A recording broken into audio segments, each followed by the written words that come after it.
नमस्कार। आज आम नहीं आसीचु गोटे सरल सुंदर 10 धाड़ी गुरु दिवस भाषण। तेबे चलंतु भिडियोटी आरंभ करिबा।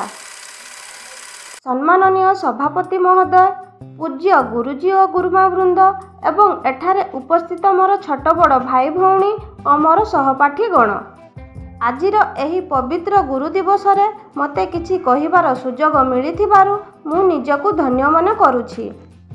गुरु दिवसटी जड़े महान शिक्षाविद दार्शनिक जन्म दिवस। भारतर पूर्वतन राष्ट्रपति डॉक्टर सर्वपल्ली राधाकृष्णन परामर्श अनुसार एही दिवस को गुरु दिवस रूपे पालन करा जाए। से 1888 मसीहा सेप्टेम्बर मास 5 तारिख दिन तमिलनाडुर तिरुतामी ग्राम रे जन्म ग्रहण करथिले। आज हेउची गुरु दिवस अर्थात टीचर्स डे। जी आम जीवन अंधार को दूर करी आलोक देखाई थांती से हेउचंती प्रकृत गुरु।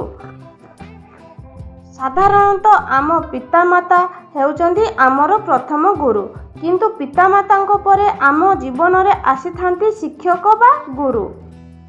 सही गुरु मानकु सम्मान जणाइबा सहित तांको सानिध्य लाभ पई आमे प्रतिवर्ष एही गुरु दिवस पालन करिथाउ।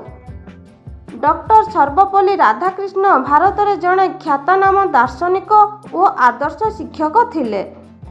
तांको आदर्श रे आमे अनुप्राणित होई देश और जातिर सुनाम रखिबा।